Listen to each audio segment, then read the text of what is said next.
Chers téléspectateurs, bienvenue dans votre émission avec le Maroc depuis Washington. Je suis Adam Early et je suis heureux de vous retrouver.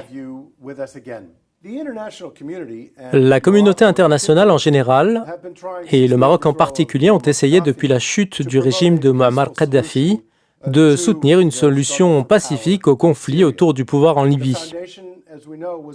L'élément déterminant pour cette solution a été l'accord de Skhirat, signé en 2015, et qui a permis d'installer un gouvernement provisoire comme instrument pour une réconciliation politique entre les différentes parties libyennes. Et récemment, en avril dernier, l'émissaire du gouvernement libyen a rencontré le ministre marocain des Affaires étrangères, Nasser Bourita, à Rabat. Le gouvernement d'union nationale a réaffirmé son attachement à l'accord de Skhirat comme base de toute solution politique en Libye.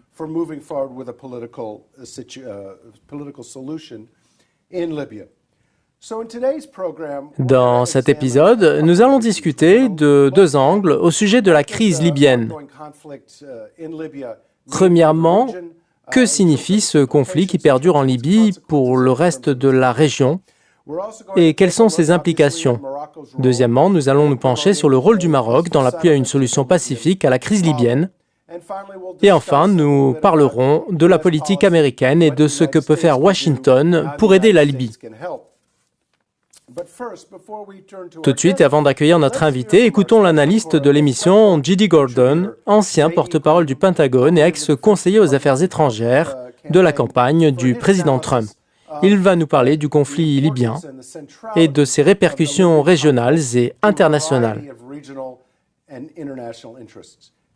À vous, J.D. Thank you, Adam.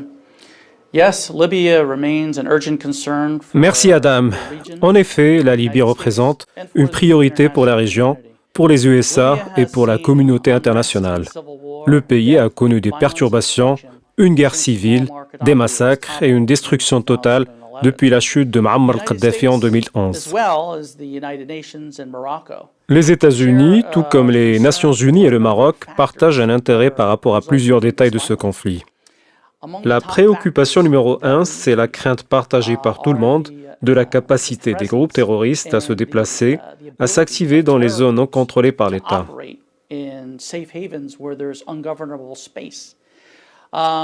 Daesh ne constitue pas une menace seulement pour les Libyens, mais aussi pour l'ensemble de la région du Maghreb. L'instabilité en Libye peut se propager dans les pays voisins comme la Tunisie et l'Égypte. Instability in Libya can easily spill over into neighboring countries, Tunisia and Egypt. The United States has taken military action even recently in Libya. The United States has launched Les États-Unis sont récemment intervenus militairement en Libye à travers une série de frappes aériennes, 3 frappes précisément, durant les dernières semaines contre la branche de Daesh en Libye. Des dizaines de terroristes ont été tués parce que leur but est d'établir un califat dans n'importe quelle zone où cela est possible.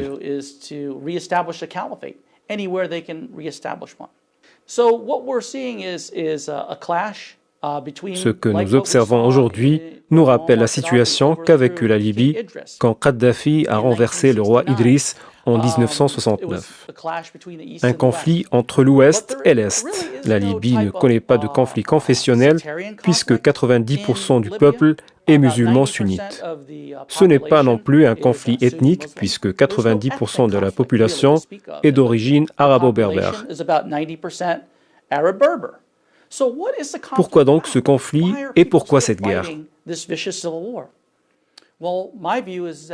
À mon avis, il s'agit d'un problème idéologique et sur la manière d'exercer la politique. Quel est le rôle de la religion dans la vie des gens et qui va gouverner ? Le pétrole est aussi une cause principale puisque la Libye occupe la 10e place mondiale parmi les réserves de pétrole. Il y a aussi le positionnement stratégique de la Libye sur la Méditerranée. C'est même le plus grand pays méditerranéen en termes de superficie est le quatrième plus grand pays d'Afrique. 6 millions d'habitants y vivent et la majorité souffre énormément. Les États-Unis, les Nations Unies, le Maroc et les pays du voisinage pensent que le meilleur moyen d'en finir avec cette guerre civile et pour parvenir à la paix, c'est d'arrêter les combats. Il ne peut y avoir de solution militaire. C'est un cercle fermé. Aujourd'hui, c'est tel groupe qui avance, demain, c'en est un autre. C'est une voie sans issue. Chaque parti essaie de prendre le contrôle du pays en entier.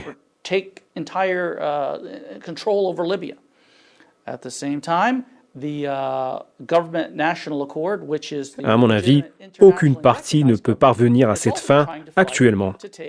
C'est pour ça qu'il faut qu'il arrête les combats et de soutenir les accords internationaux parrainés par le Maroc, les USA et l'ONU et qui consolident l'unité des Libyens. That I believe that Morocco, the United States, and the United Nations are doing a good job to support that government national accord. For now, we need to see an end to the fighting, though. Il faut immédiatement arrêter les combats parce que les armes vont inonder la région et les groupes terroristes peuvent se renforcer.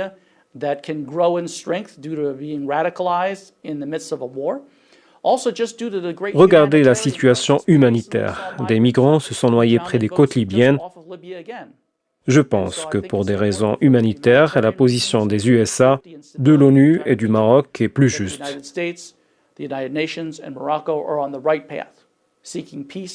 La recherche de la paix, l'arrêt des combats et la fin de la guerre civile pour que les Libyens retrouvent une vie normale. Adam, vous avez la parole. Merci JD pour cette analyse toujours très intéressante comme d'habitude. J'accueille à présent notre invité qui est une personnalité que je connais depuis très longtemps et qui est l'une des rares personnes aptes à discuter de ce sujet. Monsieur Douglas Baker est un ancien haut responsable de l'administration George W. Bush. Il a travaillé comme assistant personnel du président à la Maison-Blanche et a dirigé la politique du transport et des frontières. Récemment, M. Baker a travaillé comme conseiller spécial du gouvernement d'union en Libye et auprès de l'instance libyenne d'investissement. Douglas Baker est un visiteur régulier du Royaume du Maroc où il a rencontré les grands businessmen et les grands responsables gouvernementaux.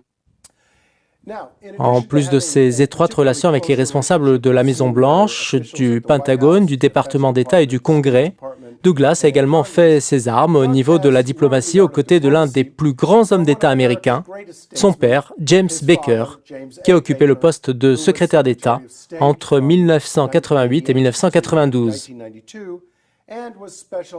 James Baker a aussi été envoyé personnel de l'ONU pour le Sahara entre 1997 et 2004. Bienvenue, Douglas. Merci à vous.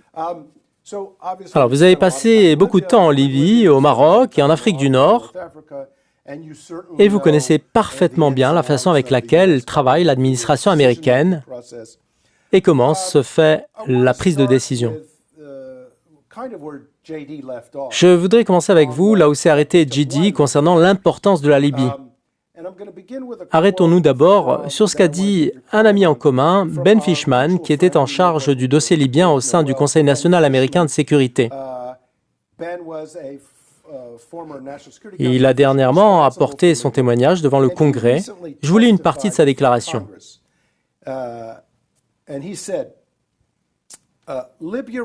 La Libye reste au centre des intérêts américains à travers la géographie, le terrorisme et l'énergie. Le destin de la Libye a des répercussions sur le sud de la Méditerranée, sur nos alliés de l'OTAN et sur nos partenaires en Tunisie et en Égypte. Et la Libye sert de plaque tournante de la migration entre l'Afrique et l'Europe. En bref, le chaos persistant en Libye risque de se propager vers ses voisins d'Afrique du Nord et d'Europe.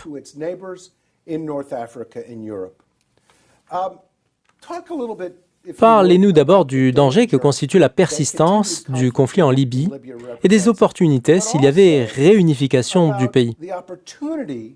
that a unified Libya could present? Sure. Well, thank you, Adam. And again, thank you for Merci the Adam welcome et and encore une fois, merci pour votre accueil. Je suis heureux d'être parmi vous aujourd'hui. Ben's comment is, C'est vrai, les commentaires de Ben sont précis et les chances d'une réunification de la Libye peuvent être grandes et avoir un énorme impact. profound. Mais avant de parler de ça, il faut arrêter les combats internes, soit en sélectionnant quelques articles de l'accord de Sreerat ou en ajoutant d'autres articles pour trouver la solution. Scarot Agreement, or taking that document and massaging it so that you can find a resolution. Libya has to get La on Libye that. doit arriver à cette You étape. have to have a meeting Il faut of tenir une réunion avec la participation de toutes les parties libyennes. corners within Une Libye unifiée est synonyme d'innombrables opportunités, pas seulement commerciales, mais également politiques, à travers une coordination gouvernementale bilatérale avec les États-Unis. bilateral government-to-government perspective coming from the Pour ce faire, US government. il faut qu'on aide les Libyens pour qu'ils parviennent à cet accord de paix et les États-Unis peuvent jouer un rôle dans ce processus.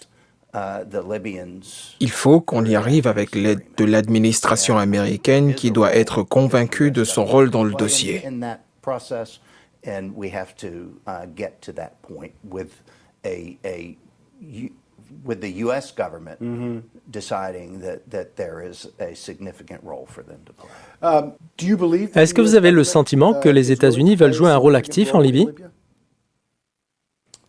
I believe there are elements within Je crois que certains membres de l'administration américaine voient des occasions pour un rôle de leader dans la crise libyenne. in today's environment. Mais je ne suis pas sûr à l'instant présent que tous les membres de l'actuelle administration puissent présenter une politique commune concernant la Libye. A unified government approach. Interesting. The intelligence community. Cependant, les services de renseignement, le Pentagone et quelques éléments du secrétariat d'État jouent encore un rôle quotidien actif en Libye. Pousser les responsables économiques de l'administration américaine et du Conseil national de sécurité, ainsi que ceux de la Maison-Blanche pour prendre des décisions quotidiennes sur la Libye, n'est pas à l'ordre du jour. Ceci étant, les deux chambres du Congrès ont commencé à s'intéresser au dossier.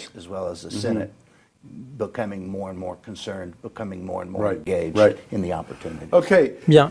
When we come back, Bien, chers téléspectateurs, après la pause, nous allons poursuivre la discussion sur la réflexion menée par le gouvernement américain. government's thinking and Et puis nous verrons quelles pourraient être les mesures concrètes à prendre pour faire face à la crise libyenne. addressing the crisis in Libya. À tout de suite. Stay with us. Mushahidin al-Karam, welcome back. Bienvenue à nouveau, chers téléspectateurs, dans votre émission avec le Maroc depuis Washington. Thank you for joining us. Je suis Adam Early et je vous remercie pour votre fidélité. Le numéro d'aujourd'hui est consacré à la crise libyenne et à mes côtés, un invité et un important ami, c'est Monsieur Douglas Baker, US government's view on the Libya question. qui a parlé de la vision des États-Unis concernant le dossier libyen. Permettez-moi de vous lire un passage d'une déclaration du secrétaire d'État à Pompeo. Je pense que tout le monde entier est d'accord avec lui sur cette vision. Outside of Libya agree with. He said, and I quote, "There is no military." Il n'y a pas, je cite, de solution militaire au conflit libyen. And that is why C'est pourquoi les États-Unis continuent de faire pression sur les dirigeants libyens avec nos partenaires internationaux pour reprendre les négociations politiques menées sous la médiation du représentant spécial du secrétaire général Hassan Salamé. unify the country and provide a plan for security, stability and prosperity for all. Une solution politique est le seul moyen d'unifier le pays et de fournir un plan de sécurité, de stabilité et de prospérité à tous les Libyens. Fin de citation. With a variety Vous avez fourni d'énormes efforts durant de longues années avec nombre de responsables en Libye et à Washington et aussi avec des personnalités influentes dans les deux pays et au Moyen-Orient pour aider à trouver une solution à la crise libyenne. countries and in the Middle East to help find a way, find a path forward for Libya. You know, I guess I want to ask you. Bien, je voudrais vous demander, que retenez-vous de ce travail? And what, in your view, I mean, I guess, would you agree with Secretary Vous êtes d'accord avec le point de vue de Mike Pompeo, You talked earlier about, alors que vous avez évoqué précédemment convincing all the l'importance de convaincre toutes les parties que le conflit armé n'est pas la solution. Mais plus spécifiquement, plus pratiquement, comment y parvenir?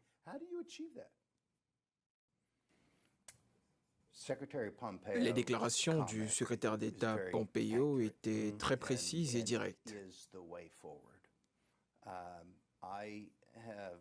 J'ai parlé avec plusieurs responsables libyens de haut niveau.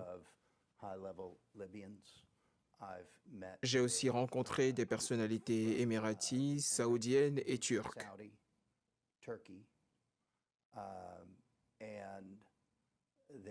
Il y avait unanimité sur le fait que la solution politique est la seule possible.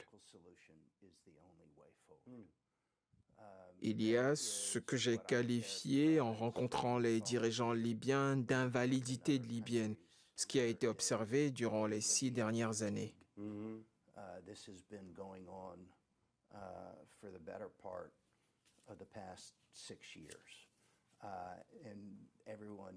Toutes les parties sont maintenant prêtes pour une solution politique.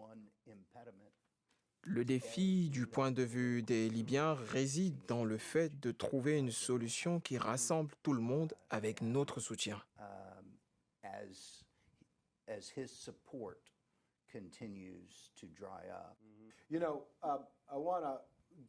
J'aimerais soulever les principaux problèmes qui entravent le passage du combat au dialogue, surtout que vous êtes un expert en sécurité des frontières.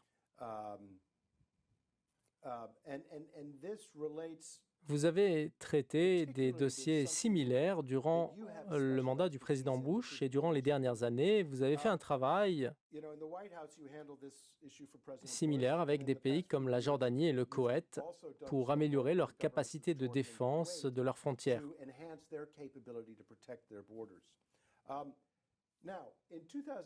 Depuis 2011 et la chute de Kadhafi, l'ONU a imposé un embargo sur les armes en Libye et toutes les importations d'armes ont été interdites. Mais malheureusement, cet embargo n'a pas été appliqué parce que l'ONU et la communauté internationale n'ont pas la capacité ou la volonté de mettre en place des mécanismes d'application. Le résultat est déplorable. Plusieurs parties ont reçu des armes de différents coins du monde, ce qui a fait avorter toutes les tentatives pour arrêter les combats. Certains responsables, y compris l'envoyé onusien Ghassan Salamé, ont même appelé à redoubler d'efforts pour faire face à ce problème. Certains disent qu'avant de tenir une quelconque réunion entre les différentes parties libyennes, il faut empêcher l'entrée d'armes en Libye. La question que je vous pose maintenant en tant qu'expert en sécurité des frontières,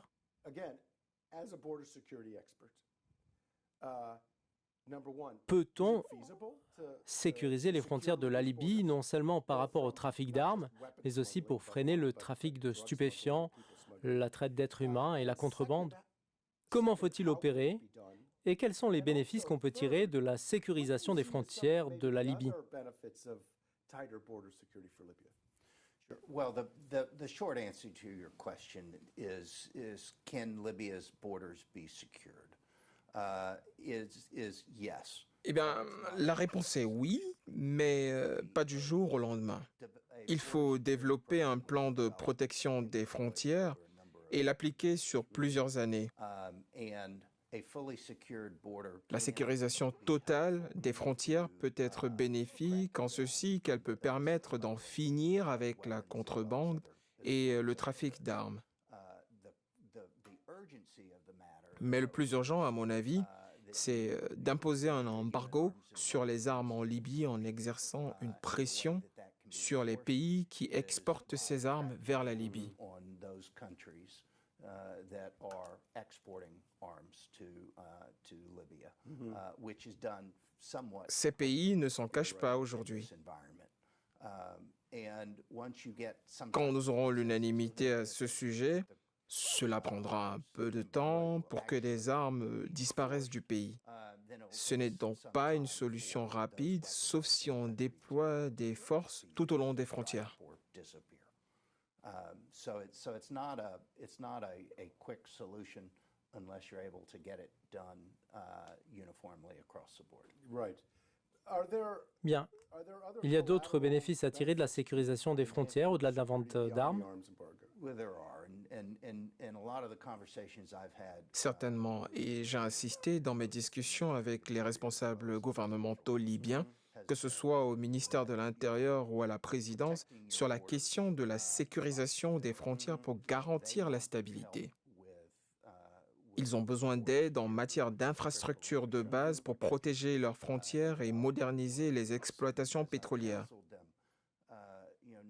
Je leur ai expliqué que personne ne souhaitait aller dans une zone de guerre et par conséquent qu'il fallait mettre fin au conflit et ouvrir un environnement sécurisé. Les entreprises peuvent envoyer leurs employés dans des marchés émergents, quels que soient les moyens. Bien, il y a l'exemple du Maroc qui comprend l'importance de la sécurisation des frontières, de la lutte contre les criminels et les terroristes et de la nécessité d'empêcher les voisins malveillants d'arriver à ces zones. Au cas contraire, l'ordre public et la loi seront violés. Je pense que vous avez évoqué avec les responsables marocains ce dossier. Effectivement. Et l'un de nos partenaires travaille sur le plan de sécurisation des frontières au Maroc. Nous discutons d'ailleurs de la possibilité de coopération à travers l'une de nos sociétés implantées dans le royaume. Bien, passons à un autre point. Nous avons discuté de la politique américaine et internationale et du fait que tout le monde s'accordait à dire que la solution politique est la seule voie pour sortir de la crise en Libye. À mon avis, les États-Unis et le Maroc ont une vision commune en ce qui concerne la Libye, puisque les deux pays soutiennent avec force la mission de l'envoyé spécial Hassan Salamé et de tous ceux qui l'ont précédé dans cette mission. En réalité, l'accord de Skhirat a eu lieu sous le parrainage de l'ONU. J'aimerais souligner que plusieurs responsables américains, y compris le secrétaire d'État Pompeo et le sénateur Lindsey Graham, ont appelé à un cessez-le-feu en Libye et à reprendre le processus politique sur la base de l'accord de Skhirat. J'aimerais vous demander, à partir de cette vision partagée par le Maroc et les États-Unis, consistant à une prise de décision par les Libyens et à notre volonté de les aider et de les soutenir, du fait que nous adhérons à tout accord entre eux, ma question pour vous a trait à deux aspects. Tout d'abord, du point de vue des États-Unis et du Maroc, pensez-vous que les Libyens sont d'accord avec la vision du Maroc et des États-Unis pour une sortie de crise? Deuxièmement, si la réponse est négative, que pouvons-nous faire en tant qu'amis de la Libye et de l'ONU pour les convaincre? Tout d'abord, je crois que la majorité des Libyens soutient l'accord de Skhirat et la création de mécanismes conformes à cet accord pour former un gouvernement d'union nationale.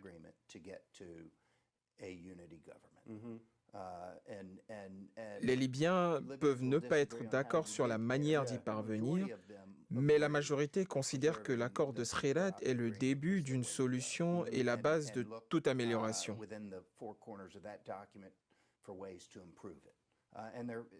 Les Libyens peuvent trouver un terrain d'entente sur les points qu'ils voudraient modifier ou changer. Du point de vue des États-Unis, historiquement, vous savez, nous avons toujours évité de nous investir dans un pays en guerre, comme c'est le cas de la Libye, ou de soutenir une partie contre une autre.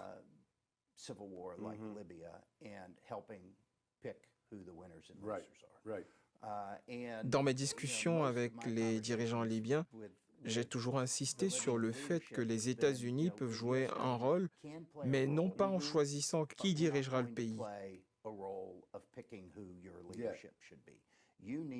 Il faut qu'ils s'accordent sur les conditions de la formation d'un gouvernement d'union nationale et à ce moment-là, les États-Unis peuvent les aider pour parvenir à une solution pacifique.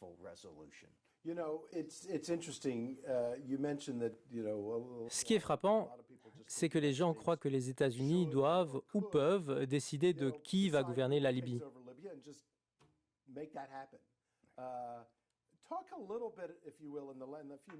Parlez-nous brièvement de ça. Vous avez parlé de la non-implication de la Maison-Blanche dans pareille décision.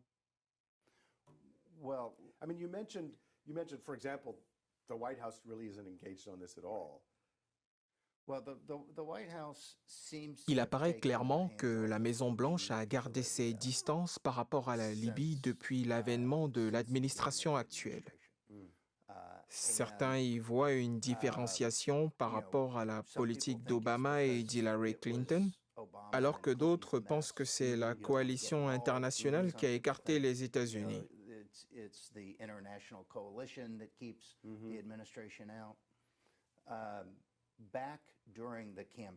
Si vous vous souvenez de la campagne électorale de Donald Trump, vous vous rappelez certainement qu'il avait dit qu'il pouvait résoudre la crise en Libye en échange de la moitié de sa production pétrolière. À cette époque, plusieurs Libyens à qui j'ai parlé m'ont affirmé que si c'était ce qu'ils voulaient, eh bien ce serait magnifique et qu'il n'y avait plus qu'à se mettre d'accord dessus.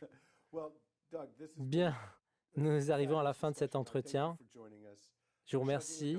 Chers téléspectateurs, vous avez écouté des paroles sages d'un homme de grande sagesse. Je parle de notre invité Douglas Baker.